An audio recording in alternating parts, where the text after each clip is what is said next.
The Adam and Eve declassified CIA documents in ancient history reveal Earth's core stops when Planet X Nibiru approaches. And I'll leave a link below for you for this, a PDF from CIA.gov, and the Adam and Eve story by Chan Thomas. It's 57 pages, but I'm going to make a brief of this for you. They have a cross-section of the Earth and showing the crust, the outer core, the mantle outer core, and the inner core, and the passions and perils of nationhood. But anyway, the Adam and Eve story by Chan Thomas, the sanitized copy approved for release, June 24th, 2013. He said, to Wayo, without your help through the years of sleepless nights, seamless ending trials of study and translation, this book would never have come into being. And the contents are: the next cataclysm, 1. The Great Floods, page 7. The True Story of the Story, page 19. The Event, 29. Genesis, page 35. And Conclusion, 45. Now let's go to the next cataclysm. Like Noah 6,500 years ago, like Adam and Eve 11,500 years ago, this will come to pass, he says.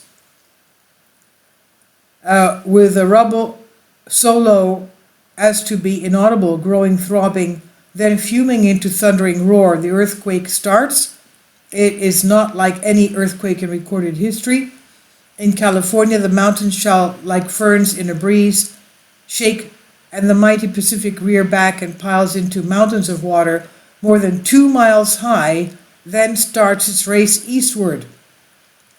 With the force of 1,000 armies, the wind attacks, ripping, shredding everything in its supersonic bombardment.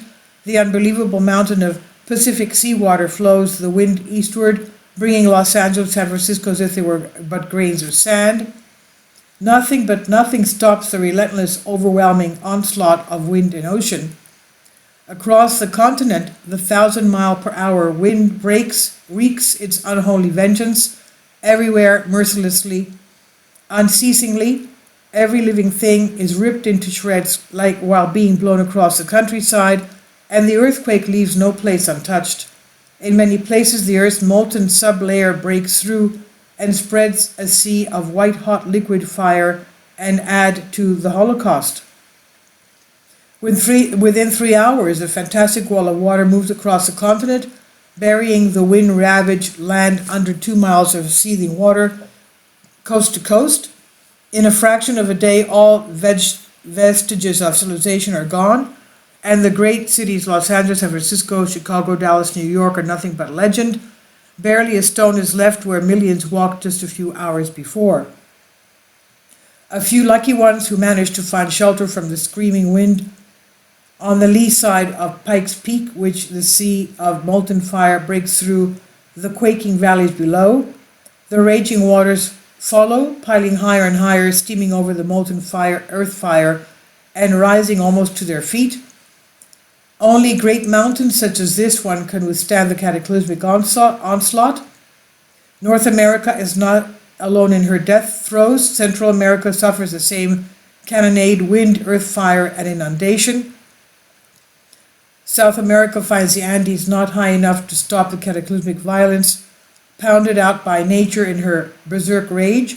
In less than a day, Ecuador, Peru, and western Brazil are shaken madly by the devastating earthquake, burned by molten earth fire, buried under cubic miles of torrential Pacific seas, and then turned into a frozen hell.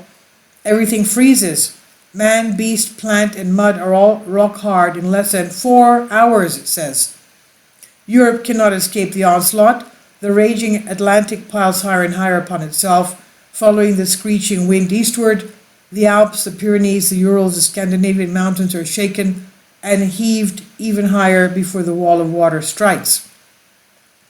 Western Africa and the sands of Sahara vanish in nature's wrath under savage attack by wind and ocean. The area bonded by the Congo, South Africa, and Kenya suffers only several severe earthquakes and winds. No inundation. Survivors there marvel at the sun standing still in the sky for nearly half a day. the sun standing still. Doesn't that remind us of Joshua when he was fighting?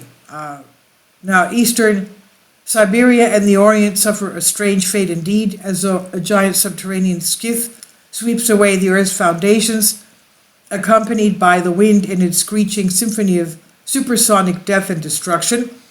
As the Arctic basin leaves its polar home, eastern Siberia, Manchuria, China, and Burma are subjected to the same annihilation as South America. Wind, fire, earth fire, inundation, and freezing. Jungle animals are shredded to ribbons by the wind, piled into mountains of flesh and bone, and buried under avalanches of seawater and mud. Then comes the terrible paralyzing cold. Not man, nor beast, nor plant, nor earth is left unfrozen in the entire eastern Asian continent, most of which remains below sea level. East of the Urals in western Siberia, a few lucky people survive the fantastic wind and quakes. Antarctica and Greenland, with their ice caps, now rotate around the Earth in the torrid zone, and the fury of wind and inundation marches on for 6 days and nights. During the 6th day, the oceans start to settle in their new homes, running off the high grounds. On the 7th day, the horrendous rampage is over, and the Arctic Ice Age is ended, and a new Stone Age begins. The oceans, the great homogenizers, have laid down another deep layer of mud over the existing strata in the Great Plains as exposed in the Grand Canyon, Painted Desert, and Badlands. The Bay of Bengal basin, just east of India, is now at the North Pole. The Pacific Ocean, just west of Peru, is at the South Pole. Greenland and Antarctica now rotate equatorially to the torrid zone, find their ice caps dissolved madly in the tropical heat.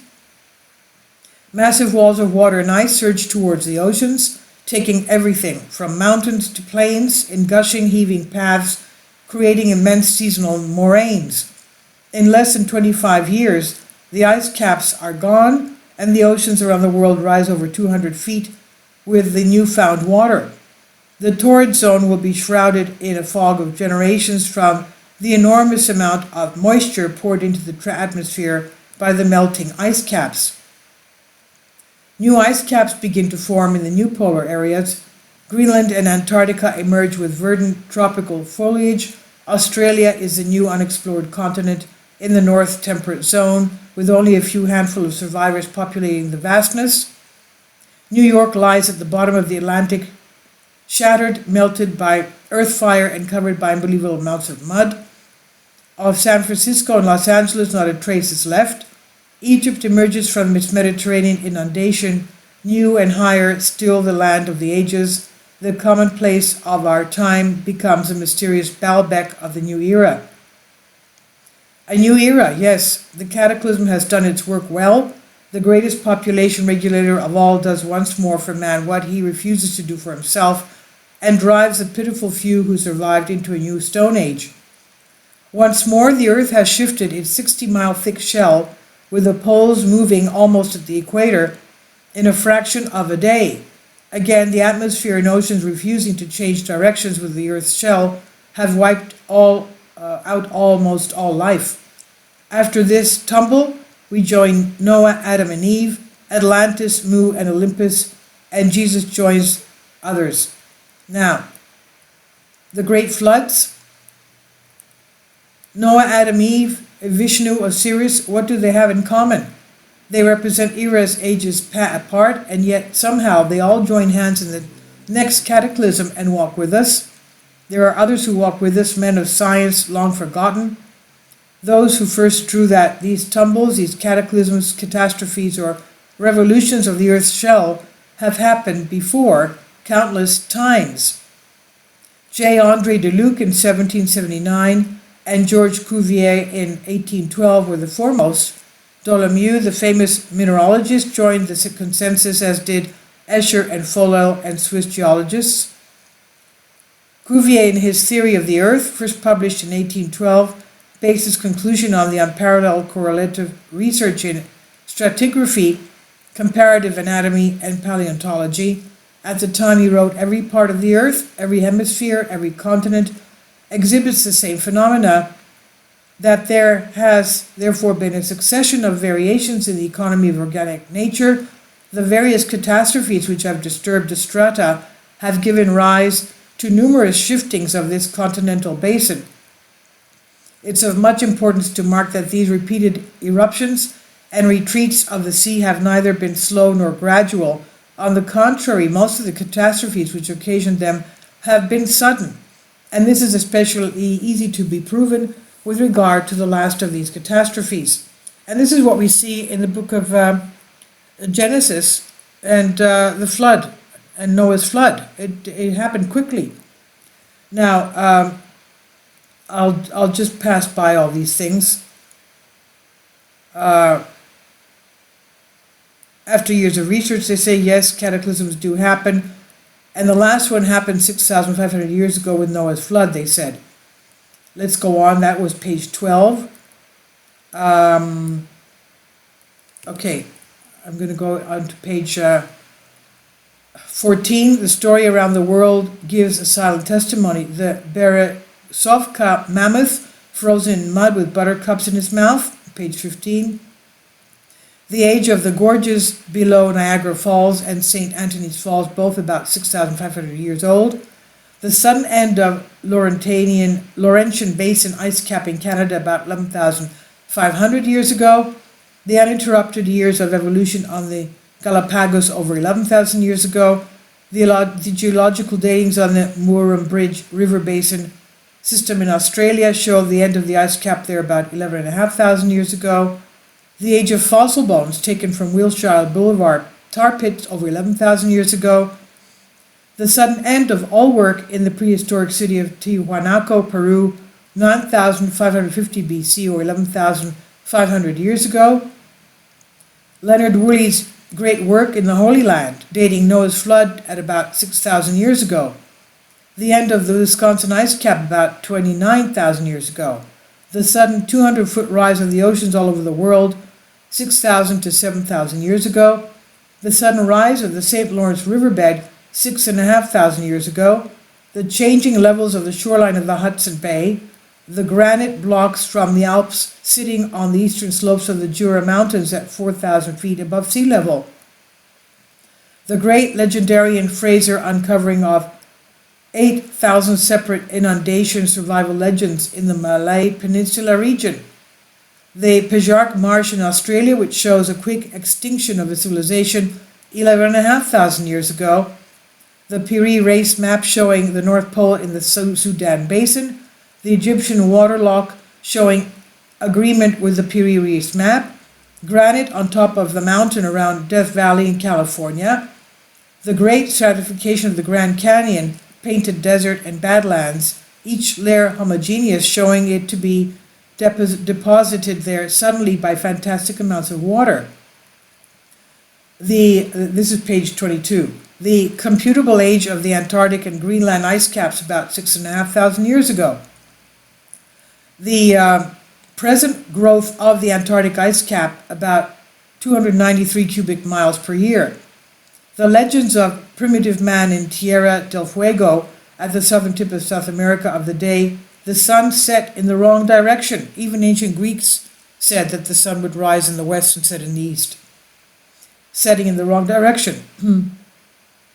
The legends from primitive man in Peru of the day the sun stood still. We even have that in Joshua, okay, of the book of Genesis.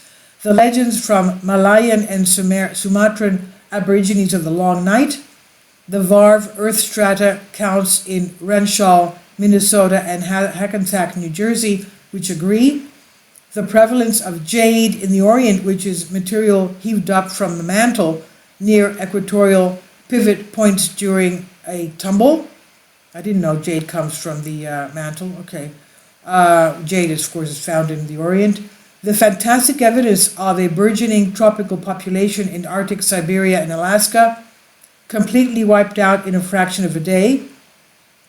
The similarity of languages the world over, from Polynesia to Greek to Egyptian to Mayan to Eskimo to Yakut to Oriental and more. The correlation of ice ages and quick extinctions the world over. The survival of primitive life at equatorial pivot points, the last two being the Malay Peninsula and the Galapagos, now rife with lizards.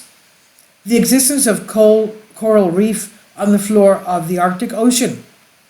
The more and more giving us a historic picture of the Earth shell during the past 35,000 years. The overwhelming evidence, page 23, when put in order, gives it a dramatic picture of which areas have been at the North Pole and when they moved to the pole and how long they were there. And start, end, and duration. Arctic Ocean starts 6,500 years ago. Sudan Basin started 11,500 years ago and ended 6,500 years ago. The duration was 5,000 years. Hudson Bay started 18,500 years ago, ended 11,500 years ago. The duration is 7,000 years. The Caspian Sea started 29,000 years ago, ended 18,500 years ago. Duration 10,500 years. Wisconsin, 35,000 years ago, ended 29,000 years ago. Duration 6,000 years. Yes, Noah, Adam and Eve, Osiris, Taora, Zeus, and Vishnu have much deeper meaning now, and as they join hands, they walk with us. We hear Adam and Eve saying, "Listen, for now we can truly share our story with you." And the story, enigma, pursuit, and unraveling. I'm not going to go into this, but I'm going to see where my eyes fall to. You can read this. I'm going to go to the end of page 23. This means that Adam and Eve story was seen in writing in Chia and Azariah, therefore handed down verbally, possibly by Azariah, and certainly by Sariah and Ezra, and finally dictated by Ezra to 5 scribes. It's the 5 scribes' writings that we have today in Ezra's work, and the English is not even a literal translation. For instance, without form and void, more literally would read raging inundation and horrendous winds. Now, here he says, page 30 says, six significant Naga glyphs given to us by Ezra through Moses' direct reading are cherubims, rib, Adam's sleep, man, woman, tree, fruit, serpent, flaming sword. The unadorned serpent represents water or the ocean. A serpent, easter wind, the tree signifying the mother continent, was surrounded by water. Cherubims, which are not pretty plump babies but hybrid man and beast, were the glyphs for legs or foundations or underpinnings. The flaming sword, symbol of the fire and earthquake. The fire signified what all legends of the cataclysms call earth fire, which is molten layer below the Earth's 60-mile thick shell, breaking through to the surface during a tumble and a literal hell. It is most probably the origin of man's concept of hell, as a matter of fact. The event, 11,500 years ago, on page 29. Let's keep going, that's a lot of detail. Then Genesis, 4.5 billion years ago, and this regenesis, 11,500 years ago, both in the Bible. The translation, page 35, interprets Genesis 1, 2, and 3 from the reconstruction of what the Naga must have been to give us the chapters that we have had as we've had them in English, then retranslated directly from Naga to English, bypassing Greek and Hebrew. In the beginning, 4.5 billion years ago, the universe was created in God's great design, included was our sun and our planet Earth. During one of the many cataclysms that occurred during this Earth's history, this one being 11,500 years ago, the Earth's lands were all inundated with raging waters and ravaged by horrendous winds, and the oceans were all dark with muddiness, and the ill wind thundered over the troubled waters also. And this is how he interprets it. I'm going to go down to the conclusion. It says, page 45, India, Greece, and Egypt. When Indra, king of the gods, had destroyed the Titan who held the waters of the earth captive in his entrails, he entered into the heights of the central mountain, and that's what it looks like. Okay.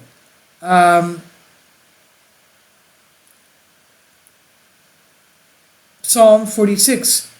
Therefore will not we fear, though the earth be removed, and though the mountains be carried into the midst of the sea, though the waters thereof roar and be troubled, though the mountains shake with the swelling thereof. That's Psalm 46.